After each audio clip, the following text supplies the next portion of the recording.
Usaremos o texto publicado no blog da Biblioteca Bíblica para falar no capítulo 8 de Romanos. Esse texto é de 2015. Romanos 8 é frequentemente considerado um dos capítulos mais amados do Novo Testamento e por boas razões. Neste capítulo, o apóstolo Paulo pinta um belo quadro da vida cristã e da esperança que está disponível aos crentes por meio do Espírito Santo. Ele começa enfatizando que não há condenação para os que estão em Cristo Jesus. Paulo explica que por meio de Jesus Cristo, os crentes foram libertos da lei do pecado e da morte. Isso significa que os crentes não estão mais sob condenação e receberam o dom da vida eterna. O profeta Isaías, cerca de 700 anos de acontecer, profetizou a vinda daquele que seria o nosso Salvador. Isaías 9,6 assim diz: porque um menino nos nasceu, um filho se nos deu, o principado estará sobre os seus ombros e se chamará o seu nome Maravilhoso, Conselheiro, Deus Forte, Pai da Eternidade e Príncipe da Paz. Romanos 8, o apóstolo também enfatiza o papel do Espírito Santo na vida do crente. Ele diz que o Espírito de Deus habita em nós e nos ajuda em nossa fraqueza, e que o Espírito Santo intercede por nós quando não sabemos orar e não nos ajuda a viver segundo a vontade de Deus. Paulo conclui Romanos 8 enfatizando a segurança e a esperança disponíveis aos crentes por meio de Jesus Cristo. Ele diz que nada pode nos separar do amor de Deus que está em Cristo Jesus, nosso Senhor. Ele enfatiza que os crentes são mais que vencedores por meio daquele que nos amou e que nada em toda a criação pode nos separar do amor de Deus. Em resumo, Romanos 8 é um capítulo bonito e poderoso que enfatiza a esperança e a segurança disponíveis aos crentes por meio de Jesus Cristo. Romanos 8:1. Portanto, agora nenhuma condenação há. Em contraste com a descrição enfática feita no capítulo 7, com respeito à pecaminosidade, Paulo descreve a liberdade de viver no Espírito. Ele afirma que em Cristo nós não estamos mais sujeitos a viver sob essa intensa condenatória da lei, mas o Espírito nos capacita a viver para Cristo. Romanos 8:2, a lei do Espírito de vida nos livrou. O Espírito é uma referência ao Espírito Santo que potencializa o nosso espírito renovado. Romanos 8:3, a lei tinha o poder de estabelecer o juízo sobre os pecados cometidos, mas era impossível a ela fazer qualquer coisa a respeito do pecado propriamente dito. Ela não tinha poder algum de expiar pecados. Deus realizou o que era impossível à lei, enviando Jesus, seu Filho, ao mundo. Ele veio em semelhança da carne e do pecado. Jesus, como Deus, assumiu nossa natureza humana, uma natureza que era suscetível à tentação. Embora ele tenha sido tentado, nunca cedeu à tentação. Ele nunca cometeu qualquer pecado. Romanos 8:4. O propósito da vinda de Cristo foi fazer que a justiça da lei se cumprisse em nós. O cristão cumpre integralmente a exigência da lei do amor. Ou seja, estamos sob a lei, mas estamos em Cristo e caminhamos segundo o Espírito. Romanos 8:5, porque os que são segundo a carne, a palavra grega traduzida por segundo a carne inclui vontades, pensamentos e emoções de uma pessoa. Também inclui suposições, valores, desejos e propósitos. Fixar a mente nas coisas da carne ou nas coisas do espírito significa estar orientado para coisas nas quais colocamos o nosso foco. Romanos 8:7, viver segundo a inclinação da carne resulta em morte. Verso 6. A razão disso é que a inclinação da carne é inimizade contra Deus e a disposição para ser hostil aos desígnios divinos. Quem possui tal tendência nunca pode se submeter à lei de Deus. Romanos 8:8, estar na carne é diferente de andar segundo a carne.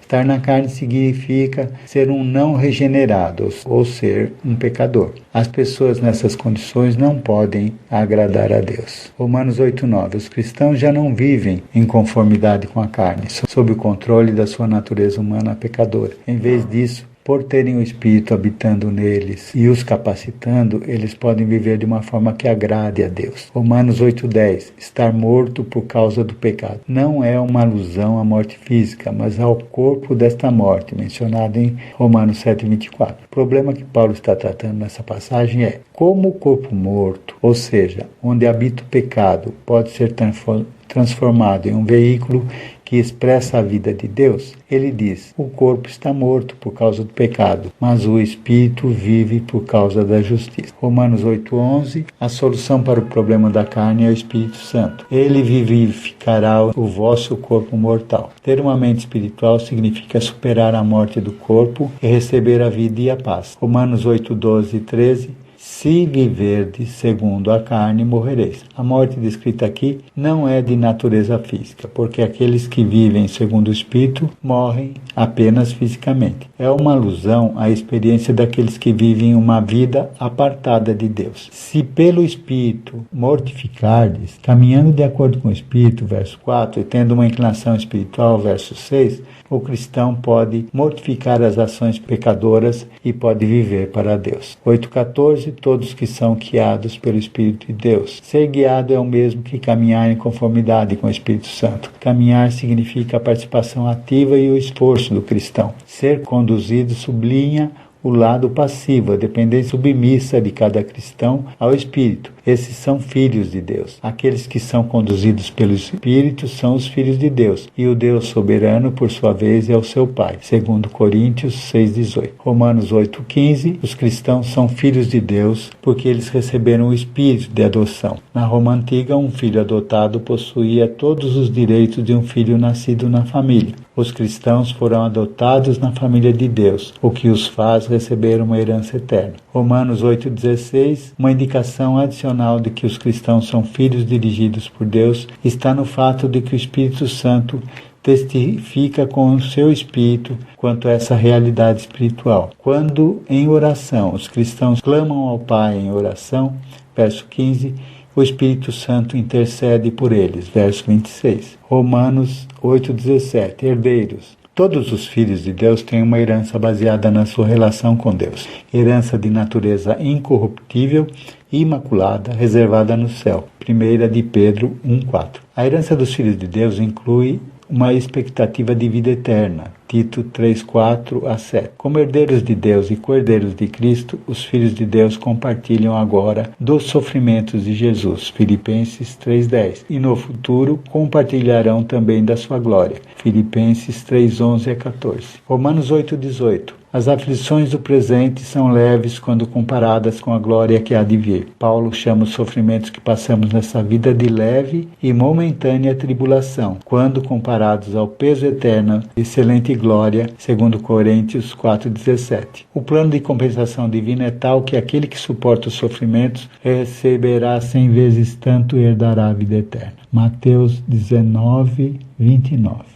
Romanos 8:19. Ardente expectação significa literalmente assistir com o pescoço esticado, ou seja, a criatura está impaciente para ver a manifestação dos filhos de Deus. Romanos 8:20, porque a criação ficou sujeita à vaidade. Neste versículo, o termo vaidade é uma referência à maldição que recaiu sobre toda a humanidade, lá de Gênesis 3:17-19. Romanos 8:21. A criação ou criatura aguarda a glória vindoura, porque ela também será libertada. Servidão da corrupção é uma alusão à futilidade descrita a partir do verso 20. A natureza é sujeita à deterioração e à morte por causa do pecado. Romanos 8:22-23, a alusão às primícias do Espírito pode ser uma referência às primeiras obras do Espírito Santo. Romanos 8:9-11. As primícias de uma colheita eram uma amostra da colheita que estava por vir. Sendo assim, o Espírito ou sua operação é a garantia de Deus de que maiores bênçãos estão para chegar. Romanos 8:24, esperança é uma expectativa constante de uma realidade não vista. Nós somos salvos por meio da fé, mas nossa esperança está no retorno de Cristo em sua glória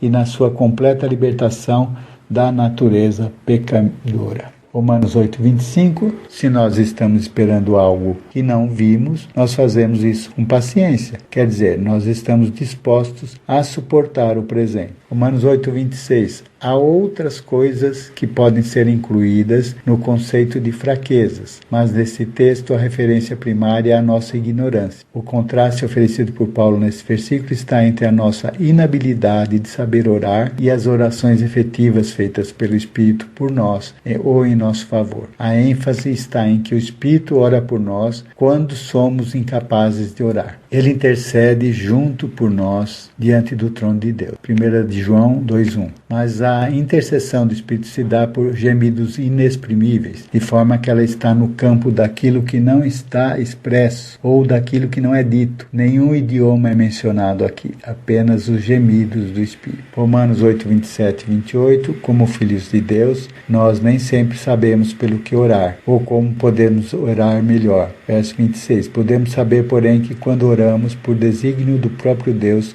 o Espírito aperfeiçoa o que falamos em oração. Todas as coisas contribuem juntamente para o bem daqueles que amam a Deus. A referência feita primeiramente a todas as coisas diz respeito às aflições desse tempo presente. Verso 18. Todas as circunstâncias trabalharão juntas e cooperarão para o bem do cristão. Ou seja, o cristão será moldado no presente momento por Jesus Cristo e no porvir reinará com ele. Daqueles que amam a Deus. E é uma referência àqueles que são chamados por seu decreto. Nosso amor é a nossa resposta à operação do Espírito Santo em nossa vida. Nós somos chamados de acordo com o seu propósito. Tudo que Deus faz, inclusive a redenção, é para realizar seu plano. Romanos 8:29. Porque os que dantes conheceu também os predestinou. Isso significa que aqueles que Deus conheceu anteriormente, o que é mais do que um mero conhecimento a respeito das pessoas e dos eventos, o seu conhecimento dos eventos futuros e das pessoas, porém,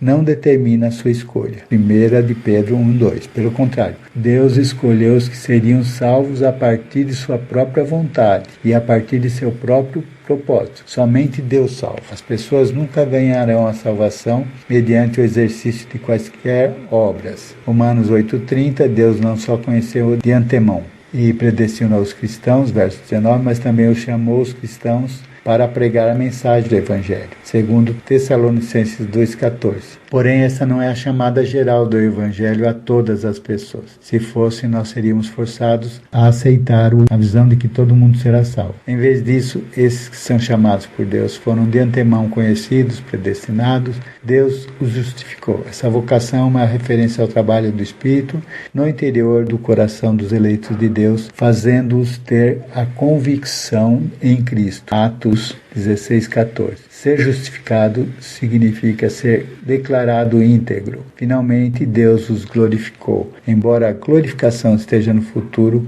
ela é declarada aqui no tempo passado. Todos aqueles que foram de antemão conhecidos por Deus no passado da eternidade em que Deus vive, têm certeza quanto ao futuro de tal forma que o apóstolo fala da sua glorificação como um ato já realizado. Romanos 8:31. Paulo faz 4 perguntas retóricas, todas elas feitas para elucidar a questão do propósito eterno de Deus. Que diremos, pois, a estas coisas? Em essência, esse versículo é a conclusão que Paulo apresenta para os 8 primeiros capítulos do Romano. Essa pergunta significa: qual será a nossa resposta a tudo que foi dito? Paulo continua dizendo: se Deus é por nós, quem será contra nós? Essa não é uma das 4 perguntas retóricas, mas é a resposta à primeira pergunta feita. Paulo apenas responde que ele tem confiança plena de que o propósito eterno de Deus será realizado porque Deus é Deus. Quem será contra nós não significa que nós não temos nenhum adversário. Os versículos 35 e 36 listam um grande número de adversários. Paulo deseja afirmar que não há nenhuma acusação que seja tão grande que possa contrariar o propósito eterno de Deus. Romanos 8:32, Paulo responde à pergunta retórica do versículo 31 com uma nova pergunta. Considerando que Deus nos fez o maior bem, pois entregou o seu próprio Filho, não nos dará também com ele todas as coisas? Romanos 8:33. Essa é outra pergunta retórica, equivalente a uma negação enfática. Os escolhidos recordam o plano eterno de Deus, versos 28 a 30. Se Deus, o juiz supremo, justificar-nos, então quem poderá agir contra nós e prosperar ou ter sucesso em sua empreitada? Romanos 8:34. Pois foi Cristo quem morreu, também intercede por nós. A partir do momento em que Cristo nos justificou e passou a interceder por nós, ninguém mais pode nos condenar. A morte do Senhor Jesus em nosso favor teria pouco proveito caso ela fosse considerada separadamente da sua ressurreição. Romanos 8:35, se ninguém pode se opor a nós e prosperar, verso 31, ou nos acusar, verso 33, ou ainda nos condenar, verso 34, então é fato que nós temos uma relação pessoal com Deus. Devido a esse relacionamento, ninguém pode nos separar do amor de Cristo por nós. A enumeração de adversidades constantes nesse versículo cobre a gama de experiências que poderiam parecer desafios consideravelmente grandes à realidade do amor de Cristo. Romanos 8,36. Ovelhas para o matadouro. Aqueles que amam a Deus sempre têm de enfrentar a morte, dia após dia. Romanos 8,37, as provações e as dificuldades listadas no versículo 35 não podem nos separar do amor de Cristo, mas também nos tornam mais do que vencedores, pois elas nos forçam a depender cada vez mais de Deus. 8:38 e 39, absolutamente nada poderá separar o cristão do amor de Deus. O apóstolo usa de grande esforço para escolher as palavras que descrevem a certeza absoluta da existência do amor de Deus em favor do cristão. Nada é tão difícil ou perigoso, nem a morte, nem a vida, que possa nos separar de Deus. Se Deus, o único ser não criado, é por nós, nada neste mundo pode nos separar dele, o que torna a nossa segurança nele absoluta. Amém?